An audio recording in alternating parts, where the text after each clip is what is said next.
2026 March மந்த்தை நம்ம யாருமே மறக்க போகிறது கிடையாது இன்னொரு 5 வருஷத்துக்கு. ஏன்னா அந்தளவுக்கு ஒரு பெரிய டவுனில் வந்து மார்க்கெட் வந்து கீழே வந்து விழுந்திருக்கு. 2020 மார்ச் மந்த்து எவ்வளோ தூரம் கீழே வந்து விழுந்தாங்களோ அதுக்கு பாதி அளவு 2026 மார்ச் மந்த்துமே வந்து கீழே வந்து விழுந்திருக்கு. இது ஒரு பெரிய பிரச்சனை தான். ஸ்டாக்கில் நீங்கள் இன்வெஸ்ட் பண்ணியிருந்தீங்க அப்படின்னா நிச்சயமாக ஒரு பெரிய அடி வந்து விழுந்திருக்கும். நிறைய பேர் இந்த லாஸ்ட் 2 இயர்ஸில் வந்து பங்குச்சந்தைகளை வந்து வந்திருக்கிறாங்க.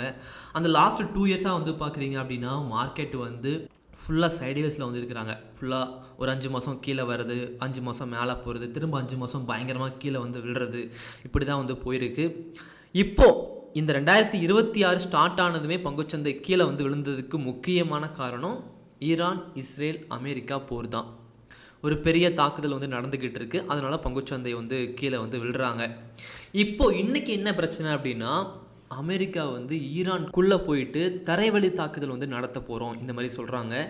ஏன் தரைவழி தாக்குதல் வந்து நடத்துகிறாங்க அப்படின்னா, அந்த வழித்தடம் இருக்கு இல்லையா, இப்போது ஆயில், எல்பிஜி எல்லாமே வரக்கூடிய அந்த வழித்தடம் இருக்கு இல்லையா, கடல் வழித்தடம், அந்த இடத்த நான் கைப்பற்றிட்டேன் அப்படின்னா உலக நாடுகளுக்கு என்னால் பிரச்சனை இல்லாமல் இது எல்லாத்தையுமே கொடுக்க முடியும் இந்த மாதிரி சொல்கிறாங்க. இந்த மாதிரி அமெரிக்கா வந்து நினைக்கிறாங்க.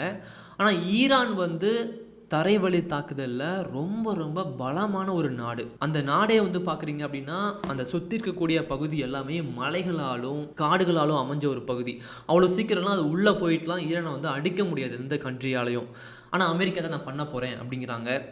இது ஒரு இன்னும் பெரிய பிரச்சனையாக தான் மாறும். போர் வந்து அவ்வளோ சீக்கிரம்லாம் முடியாது. அமெரிக்கா நினச்ச மாதிரி அவ்வளோ சீக்கிரம்லாம் ஈரானை வந்து வீழ்த்த முடியாது, என்னுடைய கருத்து இது.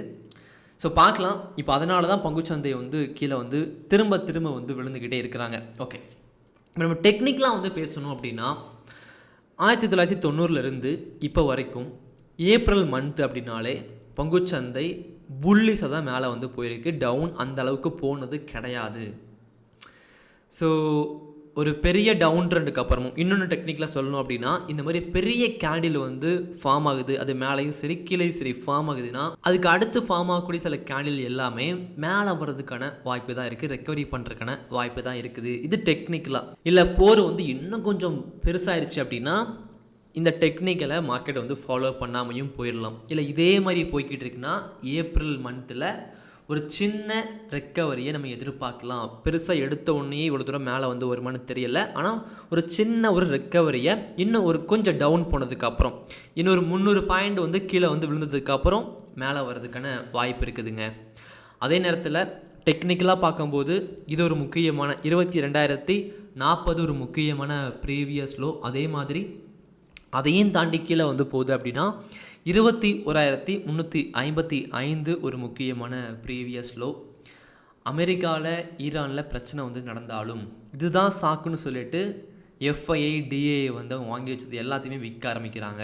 அதனாலேயும் பங்குச்சந்தை கீழே வந்து விழுது. இதில் நிறைய ப்ளே நடக்குது. உலக நாடுகளில் பிரச்சனை வந்து நடந்தாலும் அதை காரணம் காட்டி நிறையா ப்ளே வந்து இந்த இடத்துல நடந்துக்கிட்டு இருக்குது. அப்படி இந்த இடத்துல ப்ளே பண்ணுறாங்க அப்படின்னா இங்கேருந்து மேலே போகிறதுக்கான வாய்ப்பு கொஞ்சம் அதிகமாக இருக்குது. நம்ம இந்த இடத்த வந்து நோட் பண்ணி வச்சுக்கணும். நியூஸையுமே ஒரு பக்கம் வந்து பாருங்கள், டெக்னிக்கலாகவும் பாருங்கள். இந்த பாயிண்ட் வந்து டச் பண்ணதுக்கப்புறம் என்ன நடக்குது அப்படிங்கிறதையும் பாருங்கள். இவ்வளோ தூரம் வந்து கீழே வந்து வந்திருக்காங்க இல்லையா, அவ்வளோ ஈஸியாக எல்லோரும் பார்க்குற மாதிரி இப்படி பெர்ஃபெக்டெல்லாம் மேலே வந்து போய்கிட்டு இருக்க மாட்டாங்க. இந்த இடத்துல ஒரு பெரிய கேப் டவுன் வர்றது, ஒரு கேப் அப் கொடுக்கறது, வேகமாக கீழே சரிஞ்சிட்டு வேகமாக மேலே ஏறுறது, இது எல்லாமே இந்த இடத்துல வந்து நடக்குங்க. அப்படி நடந்தால் மட்டும்தான் இந்த ப்ளே பண்ணாங்க இல்லையா அதுக்கு ஒரு பிரோஜனம் வந்து இந்த இடத்துல வந்து இருக்க போகுது.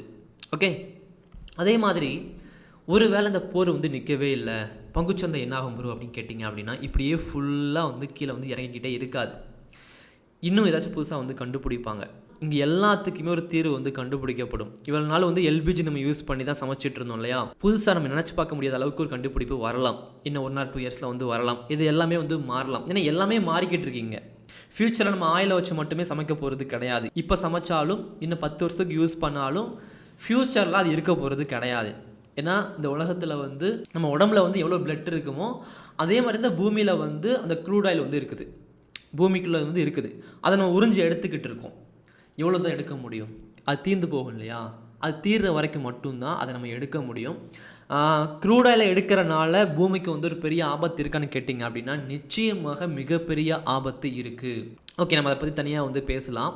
ஸோ இப்போதைக்கு டெக்னிக்கலாக மந்த்லி டைம் ஃப்ரேமில் இதுதாங்க முக்கியமான பாயிண்ட்டு. நம்ம ஒன் டே டைம் ஃப்ரேமில் வந்து பார்க்குறோம் அப்படின்னா ஒன் டே டைம் ஃப்ரேமில் இந்த இடத்துல கொஞ்சம் மாறும், அவ்வளோதான்.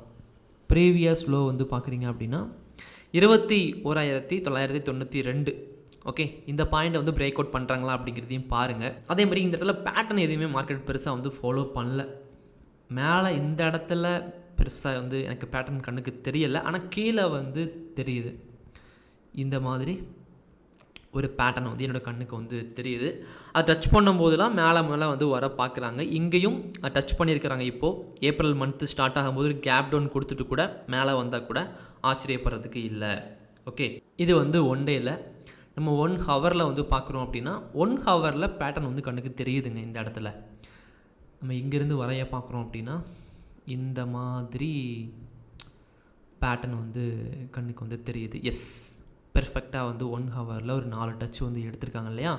அப்போது இதை நம்ம ஃபாலோ பண்ண முடியும். எனக்கு தெரிஞ்சு ஏப்ரல் மந்த்து ஸ்டார்ட் ஆனது ஒரு சின்ன ரெக்கவரி இருக்க வாய்ப்பு இருக்குது. ஆனால் இந்த ரெக்கவரிலாம் பத்தாதுங்க. ஏன்னா ஒவ்வொரு நாளும் வந்து பார்க்குறீங்க அப்படின்னா நேற்று கூட பேங்க் நிஃப்டி 2000 பாயிண்ட்டு கீழே விழுந்துச்சு, சென்செக்ஸ் 1600 பாயிண்ட்டு கீழே விழுந்துச்சு, நிஃப்டி 500 பாயிண்ட்டு கீழே விழுந்துருச்சு. இப்படி கீழே வந்து விழுந்திருக்கு இல்லையா? ஃபுல்லாக இங்கிருந்தே கீழே வந்து விழுந்திருக்காங்க இல்லையா? ஒரு நாள் 2 நாள் மேலே வரனால எந்த பிரயோஜனமும் இங்கே இல்லை. அட்லீஸ்ட் 1 இயர் மேலே போனால் மட்டும்தான் பங்குச்சந்தைக்கு நல்லது. லாஸ் பண்ண எல்லாருமே ப்ராஃபிட் வந்து பண்ண ஆரம்பிப்பாங்க. அது வரைக்குமே ரொம்ப ரொம்ப கஷ்டம்தான். இன்னும் 1 இயர் வந்து மேலே வந்து போகணும். இல்லை அந்த பிரச்சனை வந்து இங்கே முடியுது அப்படின்னா உங்கள் கையில் பணம் இருக்கணும். நீங்கள் எல்லா பணத்தையும் இங்கேயே போட்டிருந்தீங்க அப்படின்னா கீழே வந்தாலும் உங்களால் அட்ஜஸ்ட்மெண்ட் பண்ண முடியாது பணத்தை போட்டு. ஓகே, இந்த போரே வந்து முடியுது அப்படின்னா கூட எக்ஸ்ட்ரா பணம் இருந்தால் மட்டும்தான் இந்த இடத்துல போட்டு மார்க்கெட் இங்கே வரும்போதே நீங்கள் ப்ராஃபிட் வந்து புக் பண்ண முடியும். இல்லை அப்படின்னா லாஸ் மட்டும்தான் ரெக்கவரி ஆகிருக்கும். 1 லட்சம் 2 லட்சம் லாஸ் பண்ணியிருக்கீங்க அப்படின்னா நீங்கள் இங்கே இருக்கும்போது அட்ஜஸ்ட்மெண்ட் பண்ணுறீங்க அப்படின்னா இங்கே வரும்போது உங்களுக்கு ப்ராஃபிட் கொடுத்துரும். லாஸும் ரெக்கவரி ஆகி ப்ராஃபிட் கொடுத்துரும். இல்லை அட்ஜஸ்ட்மெண்ட் பண்ணல அப்படின்னா லாஸு மட்டும்தான் ரெக்கவரி ஆகுமே தவிர நீங்கள் ப்ராஃபிட் பண்ண மாட்டீங்க. இப்படி ஒரு பிரச்சனை வந்து இருக்குது. அப்போ நம்ம எல்லா பணத்தையும் வந்து உள்ளே வந்து போடக்கூடாது. எப்போ வேணாலும் இப்படி நடக்கும் அப்படிங்கிறத தெரிஞ்சுக்கோங்க. அதே மாதிரி எப்போதுமே பங்குச்சந்தையில் 2 வருஷமோ 3 வருஷமோ இந்த மாதிரி சைடுவேஸில் வந்து இருக்கிறாங்க அப்படின்னா நல்லா பார்த்துக்கோங்க. 2 வருஷமோ 3 வருஷமோ இல்லை ஒரு 1 இயர் கூட நல்ல ஒரு சைடுவேஸில் டவுன் ட்ரெண்டில் இருக்கிறாங்க அப்படின்னா அதுக்கப்புறம் வரக்கூடிய வருடங்கள் 2-3 வருஷத்துக்கு பங்குச்சந்தை நல்ல ஒரு ஏற்றத்தில் வந்து இருந்திருக்கு.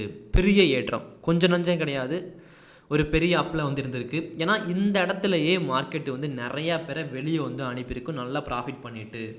அதுக்கப்புறம் மேலே போகும்போது கொஞ்சம் பங்குச்சந்தையை பற்றி தெரிஞ்சவங்க மட்டும்தான் ப்ராஃபிட் வந்து பண்ணுவாங்க. இதுவுமே மனிதனோட சைக்காலஜி கூட ப்ளே பண்ணி ப்ராஃபிட் பண்ணக்கூடிய வழி தான். ஸ்ட்ராட்டஜி எதுவுமே இந்த இடத்துல இல்லை, ஜஸ்ட்டு அவன் மைண்டு கூட ப்ளே பண்ணி ப்ராஃபிட் பண்ணுறாங்க. இப்படி தான் பங்குச்சந்தையில் வந்து நிறைய பேர் லாஸ் பண்ணுறதுக்கான முக்கியமான காரணம் ஸ்ட்ராட்டஜி இதெல்லாம் தாண்டி அவங்க மைண்டு கண்ட்ரோல் இல்லாமல் லாஸ் பண்ணுறது தான். சரி, ஓகேங்க. நம்ம ஒவ்வொரு ஸ்டாக்காக வந்து பார்க்குறோம் அப்படின்னா எஸ்பிஐ பேங்காக இருக்கட்டும் ஒரே மாதத்தில் பயங்கரமாக கீழே விழுந்திருக்காங்க. ஏர்டெல்லாக இருக்கட்டும் ஃபுல்லாக ஒரு 3 மாதமாக கீழே வந்து விழுந்திருக்கிறாங்க. ஹெச்டிஎஃப்சி பேங்காக இருக்கட்டும், ஹெச்டிஎஃப்சி பேங்க்லாம் சொல்ல தேவையே இல்லை. நம்ம இந்தியாவோட முக்கியமான செக்டாரில் பேங்கிங் செக்டாரும் ஒன்று. அந்த பேங்கிங் செக்டாரில் நம்பர் 1 ஸ்டாக் அப்படின்னா ஹெச்டிஎஃப்சி பேங்க் தான். அந்த ஹெச்டிஎஃப்சி பேங்குக்கு இவ்வளோ பெரிய பிரச்சனை வந்து வரும்னு சொல்லி யாருமே எதிர்பார்த்துருக்க மாட்டோம். அவ்வளோ பெரிய பிரச்சனை போய்கிட்டு இருக்கு.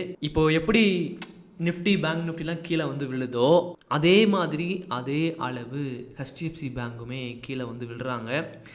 எப்போவுமே ஹெச்டிஎஃப்சி பேங்க்கு கீழே வந்து விழுறாங்க அப்படின்னா அது ஒரு வாய்ப்பாக தான் பார்ப்பாங்க. இந்த முறை பயப்படுறாங்க. அதை பார்த்து நம்ம இங்கே என்ட்ரி கொடுக்கலாமா வேணாமான்னு சொல்லி பயப்படுறாங்க. ஏன்னா அந்தளவுக்கு நிற்காமல் விழுந்துக்கிட்டு இருக்கிறாங்க. நம்மளாம் நிறைய ஸ்டாக் வந்து வாங்கி வைக்கிறோமோ இல்லையோ, இந்த மாதிரி நல்ல நல்ல ஸ்டாக் வந்து வாங்கி வைப்போம். டிசிஎஸ்ஸாக இருக்கட்டும், ஹெச்டிஎஃப்சி பேங்காக இருக்கட்டும் வாங்கி வைப்போம். ஆனால் இப்போது அந்த மாதிரி ஸ்டாக்குக்கு தான் ஒரு பெரிய பிரச்சனை வந்து போய்கிட்டு இருக்குது. டிசிஎஸும் சரி ஹெச்டிஎஃப்சி பேங்க்கும் சரி எந்தெந்த ஸ்டாக்லாம் பெரிய பெரிய ஸ்டாக்கோ நம்பர் 1 ஸ்டாக்காக இருக்கிறாங்களோ அவங்க எல்லாத்துக்குமே ஒரு மிகப்பெரிய ஆடியை 2026 வந்து கொடுத்துருச்சுங்க. சொல்ல வார்த்தையே இல்லை. ஏன்னா அங்கே பார்த்தீங்களா லாஸ்ட்டு 1 இயராக இங்கேருந்து ஒரு 1.5 வருஷமாக மேலே போனது. ஓகேங்களா, 2024லேருந்து 2026 வரைக்கும் ஃபுல்லாக மேலே வந்து வந்தாங்க. ஆனால் அப்படி மேலே வந்து வந்ததை 1.5 வருஷம் அப் ட்ரெண்டை 3 மாதத்துலையே லாஸ் பண்ணி கீழே வந்து கொண்டு வந்துருச்சு. அப்போ எவ்வளோ பெரிய டவுன் ட்ரெண்டில் மார்க்கெட் கீழே வந்திருக்கு பார்க்கலாம். இதில் டெக்னிக்கலாக பார்க்கும்போது HDFC பேங்க் எவ்வளோ தூரம் கீழே வந்து விழலாம் அப்படின்னா இன்னும் விழுறதுக்கான வாய்ப்பு இருக்குது. 640 வரைக்கும் கூட போகிறதுக்கான வாய்ப்பு இருக்குது. இல்லை இங்கே ஒரு சப்போர்ட் லைன் இருக்குது அப்படின்னா 690 வரைக்காச்சும் வரதுக்கான வாய்ப்பு அதிகமாக இருக்குது HDFC பேங்கில். அதுக்கப்புறம் இந்த இடத்துல மார்க்கெட்டை பொறுத்து நியூஸை பொறுத்து எல்லாமே வந்து மாறுறதுக்கான வாய்ப்பு இருக்குதுங்க. ஸோ பங்குச்சந்தைனா இது தாங்க. எங்கே எந்த பிரச்சனை வந்து நடந்தாலும் நம்ம பங்குச்சந்தையில் வாங்கி வச்சது எல்லாத்தையும் விற்க ஆரம்பிக்கிறாங்க, அது லாஸ் கொடுக்குது. இதுதான் ஒரு பெரிய பிரச்சனையாக வந்து போய்கிட்டு இருக்குது. நான் நிறைய ஸ்டாக்கில் வந்து அனலைஸ் பண்ணி வச்சுருந்தேன், ஆனால் எல்லா ஸ்டாக்லையும் என்ட்ரி கொடுக்கல. பெர்ஃபெக்டாக வந்து நான் சொன்ன பாயிண்ட்டை வந்து பிரேக் அவுட் பண்ணால் மட்டும்தான் நான் என்ட்ரி கொடுப்பேன். இந்த மாதிரி வெயிட் பண்ணேன், அது பிரேக் அவுட் நடக்கலை, நான் என்ட்ரியுமே கொடுக்கல. நிறைய ஸ்டாக்கில் வந்து கீழே வந்து வந்துருச்சு. நம்ம நிறைய ஸ்டாக்கில் வந்து என்ட்ரி வந்து கொடுத்துக்கிட்டே இருக்கிறோம் அப்படின்னா இந்த மாதிரி டைமில் பெரிய லாஸ் பண்ணியிருப்போம். நான் வந்து 1 or 2 ட்ரேடு மட்டும்தான் மந்த்லியே பண்ணுவேன். அதனால் இந்த மாதிரி டைமில் நான் ஆப்ஷன் ட்ரேடிங் பண்ணிவிட்டு ஃப்ரீயாக வந்து விட்டுருவேன். அதுவே இந்த மாதிரி இன்னும் கொஞ்சம் கீழே போனதுக்கப்புறம் நியூஸ் எல்லாம் வந்து பார்த்துட்டு டெக்னிக்கலாக அனலைஸ் பண்ணிவிட்டு என்ட்ரி வந்து கொடுப்பேன். அந்த மாதிரி பண்ணுறது தான் சரின்னு நான் நினைக்கிறேங்க. ஸோ ப்ராப்பராக பங்குச்சந்தையை வந்து கற்றுக்கிட்டு ட்ரேடு வந்து பண்ணுங்கள். நானுமே பங்குச்சந்தையை பற்றி ஒரு 3 புத்தகம் எழுதியிருக்கேன். அதே மாதிரி ஸ்விங் ட்ரேடிங்காக கம்ப்ளீட்டாக ஒரு கோர்ஸுமே வந்து வச்சுருக்கேன். உங்களுக்கு டைம் இருக்குது அப்படின்னா ஒரு நாளைக்கு ஒரு 30 minutes மட்டும் செலவு பண்ணி புக்கெலாம் வந்து படிங்க. நிச்சயமாக பங்குச்சந்தையை பற்றி நிறைய விஷயங்களை வந்து நீங்கள் தெரிஞ்சுக்குவீங்க. நம்ம அடுத்த வீடியோவில் வந்து பார்க்கலாம். தேங்க்யூ.